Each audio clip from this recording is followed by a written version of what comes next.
चलो let's. So in this session we will be attempting the remaining questions that were left in March 2022 का paper. So let's continue from where we left in the last class. The table shows the melting points of SiO2 and P4O6 दोनों का melting point दिया हुआ है. SiO2 का बहुत ज़्यादा क्यों है भाई? Because it's a giant covalent structure. और ये जो आपके पास है P4O6 हो गया है simple molecular oxide होती है. Which statement explains the difference between the melting points of SiO2 and P4O6? तो आपको पता है लेकिन मैं पढ़ रहा हूँ. The bonding of the oxide changes from ionic to covalent. Is this correct? Incorrect? Incorrect. आयनिक नहीं है इन दोनों में से कोई भी. समझ में आया? SiO2 आयनिक नहीं होता, giant covalent structure होता है उसका. तो ऑप्शन ए जो है वो आपका रॉन्ग गया. B, the metallic character of the element decreases from across period 3. Like आपको इन दोनों का कंपेयर करना है, दोनों मेटल्स नहीं है, एक मेटलॉइड है और एक आपके पास क्या है, नॉन मेटल है. B आउट हो गया. C दिया हुआ oxidation number of the element increases from silicon to phosphorus. That is not the basis for the change in melting point. और D दिया हुआ है the structure changes from giant molecule to simple molecule and that will be absolutely correct. आपको जो सही option होगा वो क्या हो जाएगा? ऑप्शन D हो जाएगा. नेक्स्ट वाला भी बहुत अच्छा सवाल है, रट्टे का सवाल है. अभी आपका टेस्ट ऑफ रट्टा होएगा. सही है. Equal masses of calcium carbonate, calcium nitrate, barium carbonate, barium nitrate. पहले तो ये रिकॉल करो, कैल्शियम बेरियम में से ग्रुप में ऊपर कौन है, नीचे कौन है? कैल्शियम ऊपर है और बेरियम नीचे. ये आपको याद आ रहा है तो ये अपने सहन में बस रखें, बस यही लॉजिक चाहिए आपको. Are thermally decomposed, are what? Thermally decomposed. The volume of gas produced in each experiment is measured under the same conditions. Which compound will produce the greatest volume of gas? सबसे पहले तो अपने खोपड़ी में ये डालो कि नाइट्रेट्स जब डिकम्पोज होते हैं दो गैसेस बनाते हैं और कार्बोनेट्स जब डिकम्पोज होते हैं एक गैस बनाते हैं. तो इस बेसिस के अकॉर्डिंग तुम कार्बोनेट्स को क्या कर दोगे? स्ट्राइक ऑफ कर दोगे. तो barium carbonate out and calcium carbonate. अब दो नाइट्रेट्स रह गए. अब डिसाइड ये करना है इन दोनों में से कोई कैलकुलेशन नहीं करनी. क्या नहीं करनी? कोई कैलकुलेशन नहीं करनी. इन दोनों नाइट्रेट में से ज्यादा वॉल्यूम कौन प्रोड्यूस करेगा? तो कॉमन सेंस है जो जल्दी टूटेगा वो ज्यादा वॉल्यूम रिलीज करेगा, जो मुश्किल से टूटेगा वो कम वॉल्यूम रिलीज करेगा. तो अगर मैं आपसे पूछूं इन दोनों में कैल्शियम नाइट्रेट और बेरियम नाइट्रेट में ज्यादा इजीली कौन से डिकम्पोज होंगे? What will be your answer? Which one will be more easily decompose, calcium nitrate और बेरियम नाइट्रेट? ज्यादा easily decomposed calcium nitrate. Why will calcium nitrate be more easily decomposed? ज्यादा charge density होती है calcium nitrate की, calcium ion की, तो ज्यादा polarisation होगी, ज्यादा इजी टूटेगा ना. तो चूंकि वो ज्यादा इजी टूटेगा वो ज्यादा क्या प्रोड्यूस कर देगा in a given amount of time?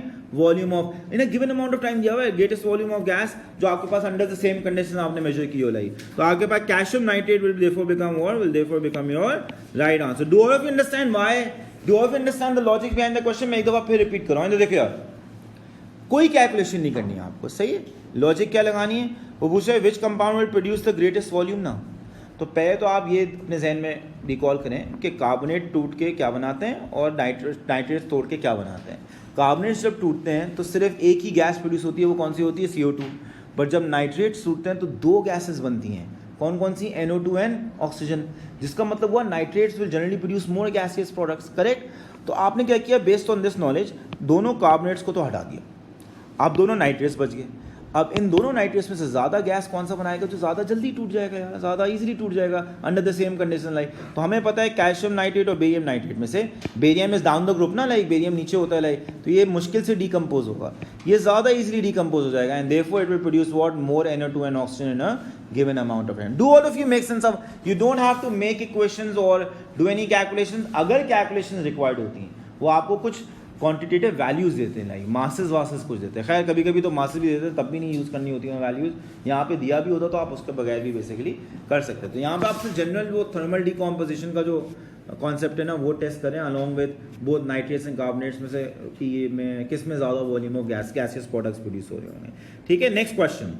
Which row gives correct comparisons between the solubilities of calcium hydroxide and barium hydroxide and the thermal stabilities of calcium carbonate and barium carbonate. तो ये भी रट्टे का सवाल है. Calcium hydroxide और barium hydroxide में से ज्यादा सॉल्युबल कौन सा होगा? नीचे वाला. Barium hydroxide will be what? Will be more soluble. तो बेरियम हाइड्रोक्साइड की सॉल्युबिलिटी ज्यादा होगी, कैल्शियम हाइड्रोक्साइड की जो है वो लो होगी. तो C और D आ गया, A और B हमने जो है वो निकाल दिया. What about thermal stability?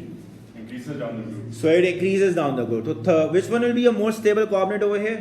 Barium carbonate will be more stable. So आपके पास जो thermal stability है वो basically barium carbonate की higher होगी और उसकी क्या होगी calcium carbonate की lower होगी, and therefore option D will become your right answer. तो मैं अगर ये चीज़ें थोड़ी सी रस्टी हैं कि तुम्हें याद नहीं आया तो प्लीज़ घर जाके यार रिवाइज करके दोबारा पेपर करना है. It's not a difficult paper. Threshold doesn't actually reflect all the time के actual difficulty of the paper क्या थी. Threshold of this paper was 27 and I don't feel this was a paper जो deserve करता है 27 जितना low threshold. It should be around 31 32. इतना मुश्किल paper नहीं था. आप प्लीज़ पढ़ के दोबारा कीजिएगा. It should not, you should be easily able to manage 32 33 in this paper. इतना मुश्किल नहीं है. अभी भी half way through the paper मैं आगे जाता हूँ अभी. So which statements relating to Which statement relating to the elements in group 17 and their compounds is correct? So let's read through the statement. Option A, bromine will reduce potassium iodide to form iodine. Will it? No. Please remember that आपके पास statement जो लिखी हुई है that is a wrong statement. Next लिखा हुआ है iodide ions react to form a white PPT. आगे पढ़ने की जरूरत नहीं है. When added to silver nitrate, it doesn't form a white PPT. What's the color of the PPT?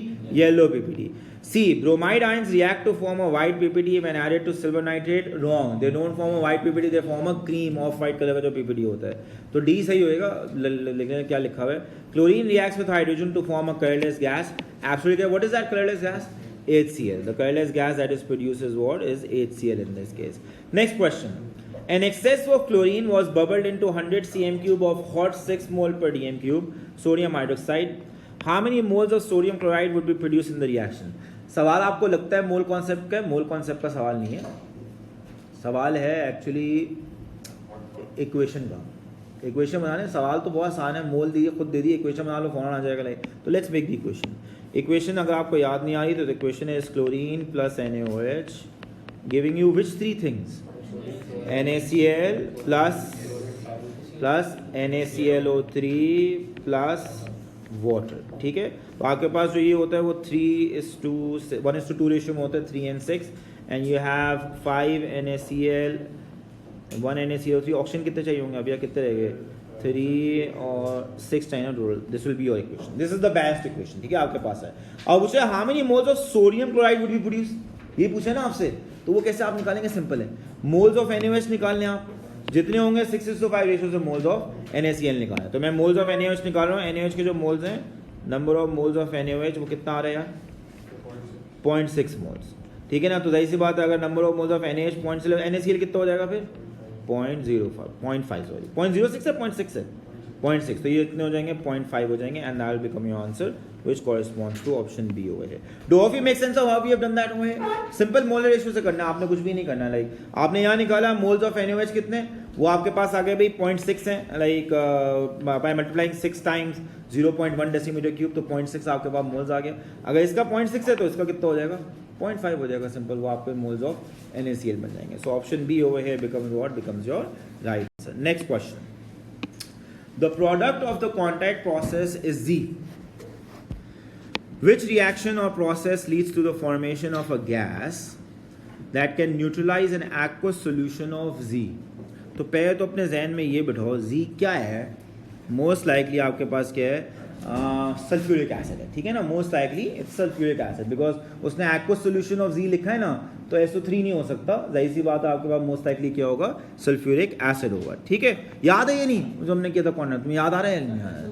से ना please remember that aqueous solution of SO3 automatically क्या produce कर देगा आपको? H2SO4. तो आप उसको H2SO4 ट्रू के लिए ना, आपको बोले गैस होती तो वो लिखता ना SO3 यार. लिखा है ना. Which reaction or process leads to formation of a gas? Sorry, कहाँ गया? The product of the contact process is Z. पे लिखा है which reaction or process leads to formation of a gas that can neutralize an aqueous solution of Z. तो SO3 को पानी में डालते हैं तो क्या बनता है यार? H2SO4 बनता है. तो आप उसको H2SO4 ट्रीट करें. Z जो होगा ना वो होगा SO3 और उसका जो एक्वस सोल्यूशन होगा वो बेसिकली H2SO4 होगा. ठीक है. इस तरह आप बेसिकली रिलेशनशिप बिल्ड करेंगे. अब यहाँ देखो all of you, in reaction में से कौन सा एक ऐसा रिएक्शन है जो इसके साथ न्यूट्रलाइजेशन रिएक्शन करेगा? सिंपल लॉजिक है. कोई बेस बनानी है आपने. क्या बनानी है? कोई बेसिक चीज़ बनानी है आपने. तो अभी तो देखो एटमॉस्फेरिक लाइटनिंग से क्या बनता है? बनता क्या है? Oxides of nitrogen. Will they react with H2SO4? No, because वो खुद भी एसिडिक होती है. 2, combustion of fuel in internal combustion engine. इससे कार्बन डाइऑक्साइड वाटर बनता है. कोई ऐसी गैस नहीं बनती जो कि बेसिकली रिएक्ट कर सके with the acid H2SO4. Haber process, इससे अमोनिया बनता है और अमोनिया क्या होती है, बेसिक होती है। वो H2SO4 के साथ रिएक्ट करके क्या बना सकती है, अमोनियम सल्फेट बना सकती है। लाइक तो C is a plausible answer, but D पहले देख लेते हैं so that we are sure कि भाई सी सही आंसर है। Thermal decomposition of what, of group 2 nitrates. तो आपके पास जो है वो जब आप ग्रुप 2 नाइट्रेट्स की डिकम्पोजिशन करेंगे साथ आपके पास क्या बनेगा, NO2 और वो बन जाएगा लाइक, और साथ एक सॉलिड चीज बन जाएगी। तो मेन चीज जो बेसिक होगी आपके पास जो आपको चाहिए होगी that will be what, ammonia coming from the Haber process. वो डायरेक्टली जाके जो है वो प्रोडक्ट से रिएक्ट कर जाएगा और आपके पास न्यूट्रलाइजेशन रिएक्शन हो जाएगा लाइक, ठीक है। Next question, when ammonia is dissolved in water a small concentration of ammonium ions is formed. This was a good question. इसमें मैं most common wrong answer भी तुम्हें बताता हूँ. Let me show you the most common wrong answer. When ammonia is dissolved in water, a small concentration of ammonium ion is formed. Which law is correct? इधर देखिए all of you. Number of electrons in one ammonium ion. The most common wrong answer over here was कि जब आपने 8 electrons pick किए. Most common wrong answer was this. Do you understand why that was the most common wrong answer? जब आपने 8 electrons pick किए ammonium ion में, why was that the most common wrong answer? अंदर वाले shell के electron आपने miss कर दिए। देखो उसने पूछा total number of electrons in one ammonium ion ना, तो नाइट्रोजन के 2 इलेक्ट्रॉन्स इनर वाले शेल में भी तो हैं, वो भी तो आपको काउंट करने लाइक। तो आपके पास ऐसी बात है 10 इलेक्ट्रॉन्स यहाँ पे होंगे, 10 इलेक्ट्रॉन्स यहाँ पे होंगे लाइक, ये दोनों आपके पास पॉसिबल ऑप्शन होंगे। अब वो पूछ रहे change of HNH angle from ammonia to the ammonium ion. अब हम जाना है NH3 से अमोनियम आयन कैसे आप तो चेंज करते हैं, तो बॉन्ड एंगल में क्या चेंज आता है, तो NH3 के अंदर the bond angle is what 107 degrees, the bond angle is 107 degrees, और जो NH4 होता है उसमें आपका जो होता है दैट इज 109.5। तो बॉन्ड एंगल आपका डिक्रीज नहीं करता, क्या कर जाता है, इंक्रीज कर जाता है। तो the bond angle will increase and therefore option D will become your right answer in this case. Next question, in this question alkenes and cyclic alkanes, वो आपको बता रहे हैं आपने क्या लिखना है, alkenes and cyclic alkanes should be considered. How many structural isomers of word of C4H8 are there. तो आपने C4H8 के स्ट्रक्चरल आइसोमर्स बताने, you don't have to include any of those cis trans isomers, exam में आपको खुद बता दिए। अब ये देखिए एक मिनट देखो, of you C4H8 is what, butene. तो आपको पता है भाई दो जो स्ट्रक्चरल आइसोमर्स बन सकते हैं, अगर मैं स्ट्रेट चेन लूँ, साइकिल में वहां बनाता हूँ, अगर मैं स्ट्रेट चेन लूँ तो मेरे पास दो बहुत आसान जो स्ट्रक्चरल आइसोमर्स हैं उनको मैं बना नहीं रहा हूँ, मैं लिख देता हूँ नाम, ब्यूट 1 इन हो गया और दूसरा क्या हो गया, ब्यूट 2 इन हो गया। I am not writing cis और trans over here because we don't have to take into account what the geometric isomers over here, ठीक है। तो सिर्फ आपको क्या लेना है, स्ट्रक्चर लेने हैं। But there is one more structural isomer that I can form, वो क्या होएगा, मिथाइल प्रोपीन। तो आपके पास एक बन सकता है that is what 2 methyl propene. So let's make that as well, 2 methyl propene. ये हो गए जो नॉन साइक्लिक है। Now let's make cyclic alkanes. एक आपके पास क्या होगा जो कि साइक्लो ब्यूटेन हो जाएगा, correct. But there is one more that you can form, वो क्या हो सकता है कि आप साइक्लो प्रोपेन लें और एक मिथाइल ग्रुप लगा दें, तो इवन दैट इज पॉसिबल। तो ये जो टोटल आपके पास हो जाएंगे, they will become what, they will become 5 isomers. These are the 5 isomers that you have to make in this case, ठीक है। And therefore option C will be your. Please remember, उसने सिस ट्रांस नहीं पूछा है तो वो छोड़ देना, आपको सिस ट्रांस यहाँ शो नहीं करने, तो इग्नोर द ज्योमेट्रिक आइसोमर्स जो आपके पास यहाँ पे क्या नाम है वो इस केस में जो आप बना रहे होंगे like. Next question, which compound will decolourise aqueous bromine. तो याद है तुम लोग जब पूछते थे क्या कि सर जब फॉर्मूला दिया होता है तो उसमें डबल बॉन्ड लिखा होता है या नहीं, अब आपको नजर आएगा कि आपको कब जब वो नहीं लिख के देता तो आप पकड़ेंगे कैसे लाइक। तो ऑप्शन ए में दिया हुआ आपको CH3 CH2 CH2 CH2 CH2 CO2H। So this is what carboxylic acid पूरा का पूरा saturated है, you won't have the reaction with aqueous bromine। B दिया हुआ है CH3 CH2 CH2 CH2 CHO, इसमें भी aqueous bromine के साथ रिएक्शन नहीं होगा। C दिया हुआ है CH3 CH CH। Do you see that there is a double bond over here? So in this reaction there is a double bond in this case, जिसमें आपके पास aqueous bromine जिसको जाके जिससे रिएक्ट कर सकता है इलेक्ट्रोफिलिक एडिशन के through, and therefore option C will be your right answer। What is D? Compound D क्या है? What is compound D? Can you name this ester? Name this ester. Name the ester. Ethyl butane, ठीक है। Next question, alkenes react with aqueous hydrogen bromide. तो आपको दिया हुआ है alkenes HBr के साथ रिएक्ट करता है। The reaction proceeds by an intermediate carbocation. The more stable the intermediate the faster the reaction, the faster the reaction. Which sequence correctly shows an increase in the speed of the reaction of the alkenes with hydrogen bromide? तो ये देखो यार, आपने basically primary secondary tertiary का sequence देखना है। वो पूछ रहा है विच sequence correctly shows an increase. तो मैं चाहूँगा सबसे पहले जो चीज़ दी हो वो प्राइमरी कार्बोकैटायन बना रहा हो। क्या बना रहा हो? प्राइमरी और जो सबसे लास्ट में दिया हो क्या बना रहा हो? टर्शियरी कार्बोकैटायन बना रहा हो। So let's have a look at ethene. जब इथीन कार्बोकैटायन बनाएगा ना तो वो कार्बोकैटायन ये होगा। What do you call such a carbocation? Primary carbocation. तो ये आपके पास क्या हो जाएगा? प्राइमरी हो जाएगा। दूसरा दिया हुआ है प्रोपीन। प्रोपीन दो कार्बोकैटायन बना सकता है, एक क्या होगा? प्राइमरी, और एक क्या होगा? Secondary. Secondary wise major product बनेंगी तो हम सेकेंडरी बनाते like, and that will be this carbocation. This over here is what? Is a secondary. Do of understand that? इससे आपके पास वो टू, कौन सी चीज हमने लगी है? 2 ब्रोमोप्रोपेन बनेगा which will be a more stable major product of the reaction. तो ये सेकेंडरी होगा लाइक। और तीसरा दिया हुआ है 2 मिथाइल प्रोपीन। तो ये आपके पास बनाएगा टर्शरी, क्या नाम है? कार्बोकैटायन। 2 मिथाइल प्रोपीन जो होगा that will be something like this. तो आपके पास ये आ जाएगा, या एक मिथाइल ग्रुप होएगा आपके पास, ये होएगा आपके पास 2 methyl propene, and this will be a tertiary carbocation. And you can see that ये जो आपको ऊपर सीक्वेंस दी हुई है बिल्कुल सही सीक्वेंस दी हुई है, because this will give you what? A primary carbocation, this will give you a secondary carbocation, and this can give you a tertiary carbocation, and therefore option A will become what? Will become your right answer. Do of understand why option A will be right in this case? Like, do of make sense of that? बाकी में sequence जो दिया हुआ है ना तुम देखोगे उसमें आपके पास इंक्रीजिंग सीक्वेंस में नहीं दिए हुए आपके पास, there will be some like abnormality in the sequence of reactants that are given to you in terms of primary, secondary, tertiary. हमें चाहिए ऐसा ऑप्शन जिसमें पहला वाला जो मॉलिक्यूल है वो प्राइमरी बना रहा हो, दूसरा वाला सेकेंडरी बना रहा हो, तीसरा वाला क्या बना रहा हो? टर्शियरी बना रहा हो, and that is corresponding to option A. तो बाकी में देखना खुद जाके, तुम देखोगे भाई जो सीक्वेंस जो दी हुई है वो बेसिकली गलत दी हुई है। नेक्स्ट क्वेश्चन, ये आपको यूजुअली बहुत अच्छा याद होता है, आप खुद बता देंगे। A reaction occurs when a sample of 1 chloropropane is heated under reflux with sodium hydroxide dissolved in ethanol. तो कौन सा रिएक्शन होएगा?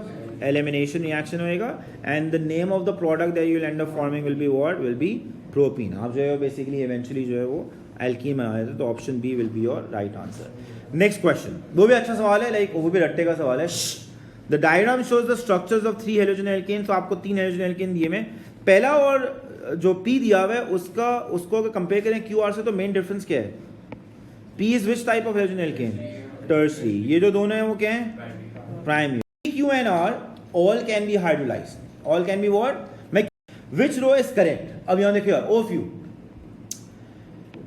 Relative speed of hydrolysis पहले बताओ इन तीनों के अंदर। पहले इसमें Q और R बुला हुआ है तो हम Q और R पे ले लेते हैं लाइक। तो relative speed of hydrolysis Q की ज़्यादा होगी, R की ज़्यादा होगी। उसका रिलेशनशिप प्राइमरी से नहीं है, उसका रिलेशनशिप किसके साथ है? बॉन्ड के साथ है। कि C हेलोजन बॉन्ड कौन सा है? इन दोनों में से ज़्यादा इजीली कौन सा टूटता है? CBr टूटता है। तो Q की जो है वो फास्ट होगी और R की क्या होगी? स्लो होगी। तो मैं पहले ये फास्ट और ये स्लो वाले दो ऑप्शंस पिक कर लेता हूँ, and C and D are out. अब आप मुझे बताएं जो मैकेनिज्म ऑफ हाइड्रोलिसिस दिया हुआ है P और Q का, इसका दिया हुआ है P और Q का, तो उन्होंने Q को यहाँ पे एज अ प्राइमरी ट्रीट किया हुआ है। P और Q में SN1 कौन सा करेगा और SN2 कौन सा करेगा, ये अब आप बता देंगे। सो प्लीज रिमेंबर P जो होगा that will be undergoing what? SN1 reaction because it's a tertiary halogen alkane, तो दिस शुड बी SN1। और Q जो होगा वो बेसिकली क्लोजेस्ट टू प्राइमरी होएगा, it will be undergoing SN2 reaction, and therefore option A will become what? Will become your answer. Next question, a sample of 2.3 अच्छा सवाल है यार। A sample of 2.3 grams of ethanol is mixed with an excess of aqueous acidified potassium dichromate 6. The reaction mixture is boiled under reflux for 1 hour. Boiled under reflux for 1 hour. The required organic product, वो भी होशियार हैं, उन्होंने आगे क्या किया? The required organic product is then collected by distillation. क्योंकि आप लोगों का भी दिमाग ज़्यादा चलता है ना, डिस्टिलेशन एल्डिहाइड। भाई उसने रिफ्लक्स कर दिए, अभी आप डिस्टिल करो, जो करना है करो, वो कार्बोक्सिलिक एसिड बन गया है, समझ में? घंटे तक की है। मैं तो दो चीज़ें आपको बड़ी बड़ी लिख के दे दी, रिफ्लक्स भी दे दिया आपको लिख के और 1 घंटा भी दे दिया। तो this should be a double confirmation के यार this can't be what? An aldehyde, this has to be a carboxylic acid. और अगर आपने इथेनॉल को किया तो कार्बोक्सिलिक एसिड कौन सा बनेगा? इथेनोइक एसिड बनेगा। अपने ज़हन में रखो वो इथेनोइक एसिड आप कर रहे हैं जो डिस्टिल कर रहे हैं, सही है। The yield of the product is 60%। Which mass of the product is calculated? तो बहुत सिंपल सवाल है, इधर देखिए, बहुत सिंपल कैलकुलेशन है और वो इस तरह करेंगे आप। CH3CH2OH will become what? Will become CH3CO2H, correct? इधर देखो, एक मिनट यहाँ देखो, आपको पता है इसके नंबर ऑफ मोल्स कितने, and how do we know that, because mass हमारे पास है, एम आर हमें पता है, हम कैलकुलेट कर लेंगे। तो कितना आ रहा है यार, 2.3 डिवाइड बाय करो, इसका एम आर कितना बनेगा, 12 12 24 6 30 46, तो ये बन जाएगा 2.3 डिवाइड बाय 46 कितना आ रहा है, बस द आंसर 0.05 मोल्स। तो इधर देखो अब गौर से, अब आपका दिमाग कह रहा होगा 1:1 ratio 0.05, but what is the yield 60%, तो 0.05 नहीं आएगा, इंस्टेड कितना आएगा 0.03 आ जाएगा। भाई ये चीज़ कैच थी। अब आपसे उसने मास पूछा है, तो इस 0.03 को अब आप किससे मल्टीप्लाई करोगे, एम आर से, आपके पास मास ऑफ इथेनॉइक एसिड आ जाएगा। Like let's multiply this by what, M R कोई बच्चा कैलकुलेट करे यार कितना आ रहा है इसका एम आर, कितना है 60, सो 60 से 0.03 को मल्टीप्लाई करो कितना आ रहा है, हाँ 1.8 gram, and that should be your answer. तो आपका जो आंसर हो जाएगा that will be option C in this case. Next question, the structure of tartaric acid is shown. तो आपको टार्टेरिक एसिड का स्ट्रक्चर शो किया हुआ है, इसमें दो कार्बोक्सिल ग्रुप आपको नजर आ रहे हैं, there is a carboxyl group here, there is a carboxyl group here, और दो आपको कौन से टाइप के सेकेंडरी अल्कोहल ग्रुप भी नजर आ रहा है, ठीक है ना। तो आपको जो है वो ये 4 ग्रुप नजर आ रहे हैं। 4 moles of substance X react with 1 mole of tartaric acid, 4 moles, ठीक है। What could be substance X, तो इधर देखो एक मिनट देखो, सोडियम वाहिद चीज़ है यहाँ पे जो कि इन चारों फंक्शनल ग्रुप से रिएक्ट करेगी, ऐसे ही है ना। लाइक तो सोडियम इज द जो पहले ऑप्शन में दिया हुआ है वो यहाँ भी रिएक्ट करेगा, यहाँ भी रिएक्ट करेगा, यहाँ भी रिएक्ट करेगा, यहाँ भी रिएक्ट करेगा। तो I know 4 mole of sodium तो चाहिए होंगे। लाइक लेट्स सी कोई और चीज़ तो नहीं है, क्योंकि हम श्योर हो जाएंगे भाई sodium is the right answer. दूसरा देखो अब sodium carbonate, why is this wrong, because sodium carbonate सिर्फ यहाँ रिएक्ट करेगा और यहाँ, चारों ग्रुप्स के साथ नहीं रिएक्ट करेगा। तो सोडियम कार्बोनेट आप क्या कर देंगे, बाहर कर देंगे। Sodium hydrogen carbonate for the same reason, नहीं वो भी सिर्फ जो है वो 2 कार्बोक्सिल ग्रुप से रिएक्ट करेगा, हाइड्रोक्सिल से नहीं करेगा। व्हाट अबाउट सोडियम हाइड्रोक्साइड, वो भी सिर्फ 2 किससे करेगा, कार्बोक्सिल से करेगा, हाइड्रोक्सिल से नहीं करेगा। तो that is also out, so option A will become what, will become your right answer. Next question, ये भी अच्छा सवाल है, रट्टे का सवाल है ये भी। Which compound gives both an orange PPT with 2,4-DNPH and a yellow PPT with alkaline aqueous iodine, यानी वो आपको आयोडोफॉर्म भी दे और ऑरेंज PPT with 2,4-DNPH भी दे लाई। तो आपके पास है इथेनॉल, मीथेनॉल, प्रोपेनॉल, प्रोपेनोन। पहले तो आप वो पिक कर लो इनमें में से, लाइक जो कि 2,4-DNPH से रिएक्ट करेंगे। तो आपको पता है 2,4-DNPH से कौन से रिएक्ट करेंगे, मीथेनॉल, प्रोपेनॉल, प्रोपेनोन, तीनों रिएक्ट कर सकते हैं। अब ये देखो यार, उसने आपको ये बताया, इथेनॉल हमने काट दिया कि येलो पीपीटी देंगे, तो येलो पीपीटी के लिए कार्बोनाइल कंपाउंड के लिए क्या चाहिए होता है, CH3CO। क्या चाहिए होता है, CH3CO। The only aldehyde that can give you alkaline is ethanol. तो इथेनॉल तो दिया नहीं है, ये भी आउट, ये भी out, you will be only left with one, and that will be your right answer, and that will be option D in this case. और तुम देखोगे इसका जो फॉर्मूला है वो भी यही होता है, CH3 डबल बॉन्ड हो, यहाँ पे आ गया ना, और साथ क्या लगा होता है, CH लगा होता है। तो ये चीज चाहिए होती है आपको एल्कलाइन एक्वस आयोडीन के लिए, वो आपको यहाँ पे लगाई होती है, ठीक है। Next question, a student suggest 2 uses of LiAlH4। Student ने सजेस्ट किया 2 यूजेस। पहला यूज रिएक्शन 1, एल्कीन दिया हुआ है, LiAlH4 से रिड्यूस हो गया। आपने ये रिएक्शन पढ़ा है कोर्स में, नहीं पढ़ा, ऑफ कोर्स नहीं पढ़ा आपने। रिएक्शन 2 दिया हुआ है, कार्बोक्सिलिक एसिड, LiAlH4 अल्कोहल, आपने ये पढ़ा है, बिल्कुल पढ़ा, जो पढ़ा है वही आप याद रखेंगे ना। Which reactions would give the product shown, basically सवाल ये स्टूडेंट कौन से रिएक्शन के सही रिएक्शन दे रहा है आपको। लाइक तो रिएक्शन 1 जो स्टूडेंट ने लिखा है वो गलत लिखा हुआ है, समझ में आ गया। लाइक एग्जामिनर ने कोर्स में भी आपको नहीं मेंशन किया, डेढ़ ऊंचाई नहीं दिखाना, powerful reducing agent alkene reduce नहीं होगा, समझ में आ गया। लाइक कार्बोक्सिलिक एसिड जो है वो रिड्यूस होकर क्या बन जाएगा, प्राइमरी अल्कोहल बन जाएगा। So in this case this is the ethanoic acid and that will reduce to form what, ethanol in this case. तो आपके पास जो है रिएक्शन 2 ओनली होएगा, it will not be reaction 1 in this case. उन्होंने reaction 1 जो दिया हुआ है वो गलत दिया हुआ है। नेक्स्ट सवाल, compound X contains a single ester group, X contains 27.6% by mass of oxygen. Which pair of products could be produced by the hydrolysis of it? ये ट्राई करोगे खुद, मैं तुम्हें मेथड बता तो बहुत आसान सवाल। ये देखो करना क्या आपने, एक मिनट यहाँ देख लोगे, ये जो इसने दिए हुए ना, लाइक एस्टर बोले ना, सिंगल एस्टर ग्रुप, ये जो आपको दिए हुए ना, इनसे आप एस्टर बनाएं, उसका फॉर्मूला लिखें, ठीक है। और एस्टर का जो टोटल मास है वो निकालें, और उसमें जो ऑक्सीजन का मास है वो लें, अपॉन करें, मल्टीप्लाई बाय 100 करें, जिसमें 27.6% वैल्यू आएगी वो आंसर हो जाएगा। Do you make sense of how this is supposed to be done? Like मैं दोबारा बता रहा हूँ, बहुत सिंपल है। लाइक आपने यह करना है, कैलकुलेशन करना है, मैं टाइम बचाना चाह रहा हूँ, 5 बज गए इसलिए।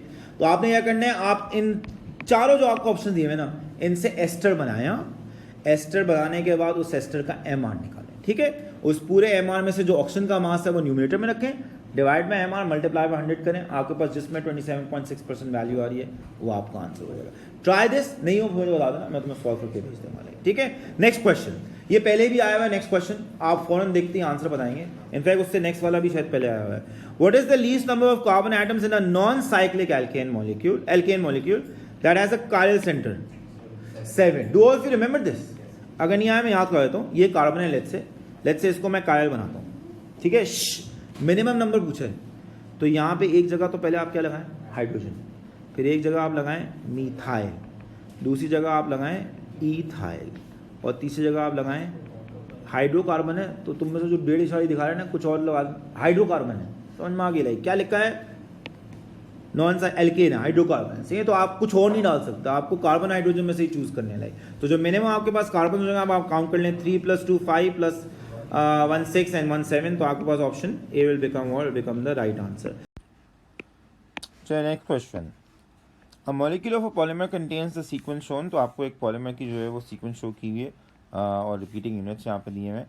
पूछा which monomer could produce this polymer by addition polymerization. नहीं, अब देखो सारे जो मोनोमर्स दिए हुए हैं ना, सब जो है वो बेसिकली एल्कीन है और सिंगल एल्कीन है, सिंगल टाइप का मोनोमर होगा जो कि ये पॉलीमर बना रहा होगा। तो how do you find out the क्या नाम है monomer that corresponds to this polymeric sequence that is given. तो इसका एक आसान तरीका ये होता है करने का, और जैसे पता है कभी कभी जो है वो आपको थोड़ा सा एक दो क्या नाम है चीज़ें ट्राई करनी होती हैं और to get to the final answer. Let's see कि हम सिंपल तरीके से उसको आंसर अचीव कर सकते हैं नहीं। तो इमेजिन करो भाई यहाँ पे जो है वो मैं स्टार्ट पॉइंट ले रहा हूँ, नहीं तो अगर मैं जो शुरू वाले 2 कार्बन हैं इनके बीच में यहाँ डबल बॉन्ड डाल दूँ, एंड इमेजिन करो ये चीज़ हट जाए और ये चीज़ हट जाए, ठीक है। इनको मैं बल्कि वाइट से कर देता हूँ, एक मिनट को। सो इमेजिन ताकि तुम विजुअलाइज कर सको, लेट्स से ये एक्चुअली ये मोनोमर होता है, ठीक है। तो इमेजिन करो मैं यहाँ पे भी एक लाइन डाल देता हूँ, इमेजिन करो यहाँ पे भी एक लाइन डाल देता हूँ, इमेजिन करो यहाँ पे भी एक लाइन आ देता हूँ। तो अब तुम एक चीज़ नोट करोगे, मैं डबल बॉन्ड ऐड करता जाता हूँ। जैसे यहाँ मैंने डबल बॉन्ड ऐड कर दिया, यहाँ मैंने डबल बॉन्ड ऐड कर दिया, यहाँ मैंने डबल बॉन्ड ऐड कर दिया। सो नोटिस समथिंग, तुम देख लो this is CH2 and CH नज़र आ रहे हैं। तो ये टोटल क्या हो जाएगा, C2H3Cl।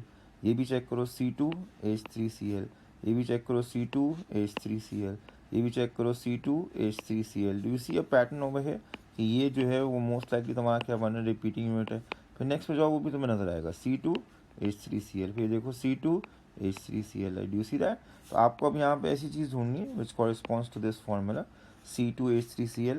तो यहाँ पे देखो दिस इज C2H2Cl2, तो बेसिकली आउट हो गया। हमें ढूंढना है क्या, C2H3Cl, ठीक है, एज द मोनोमर, ठीक है ना, that should be your monomer. तो इन सारे चारों ऑप्शन में आपने ये वाला चीज़ ढूंढनी है।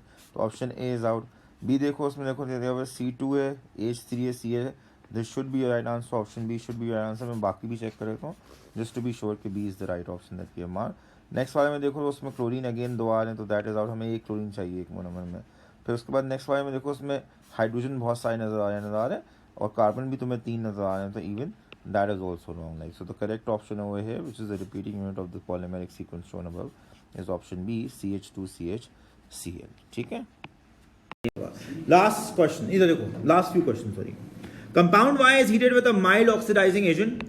One of the products of the reaction reacts with hydrogen cyanide forming 2-hydroxybutane nitride. Mild oxidizing agent का मतलब क्या है, complete oxidation नहीं हो रही होगी उसकी, ठीक है। What is compound Y? तो देखो यार, सबसे पहली कॉमन सेंस, सबसे पहले फाइनल प्रोडक्ट में कितने कार्बन है, 4। जब HCN से रिएक्ट करेंगे ना, तो इसका मतलब है जो रिएक्टेंट जिससे HCN ने रिएक्ट किया होगा दैट मस्ट हैव 3। सबसे पहली कॉमन सेंस ये लगाएंगे आप, जिसका मतलब ये है कि this is out, this is out. You only have to think between propane 1 ol and propane 2, that's the first thing.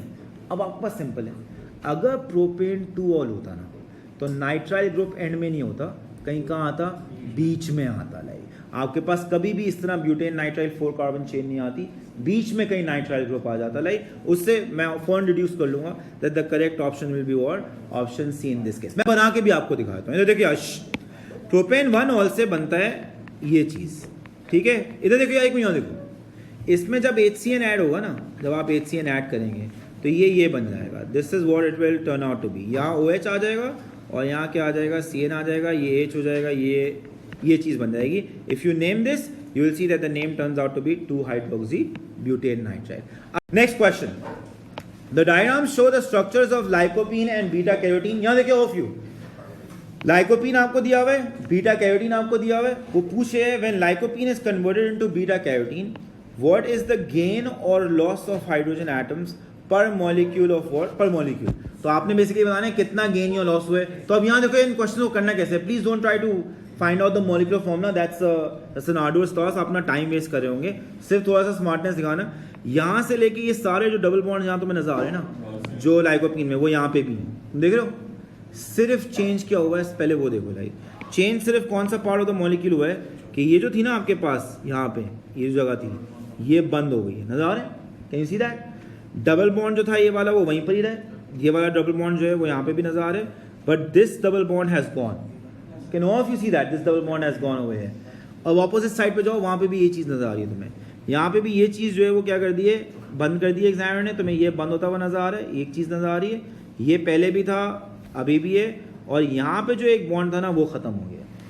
तो इवेंचुअली हुआ ही है. इधर देखो यार, तुमने 2 हाइड्रोजन इस डबल बॉन्ड के लिए यूज़ किए, इसको सैचुरेट करने के लिए. ये सैचुरेट हो गया ना यहाँ पे. और 2 हाइड्रोजन इस वाले को सैचुरेट करने के लिए यूज़ किए. टोटल हाइड्रोजन कितने यूज़ हो गए? 4 हाइड्रोजन एटम, यानी 2H2. सही है, 2H2 यूज़ हुआ है. बट जब तुमने रिंग बंद की होगी तो 2 हाइड्रोजन उसको भी तो कम होंगे ना. तो जब ये वाली रिंग बंद हुई 2 हाइड्रोजन कम हुए. जब ये वाली रिंग बंद हुई 2 हाइड्रोजन कम हुए. तो हाइड्रोजन कम कितने हो गए? 4. तो 4 ही गेन हुए, 4 ही लूज हुए. तो नेट आपके पास कितना बन जाएगा?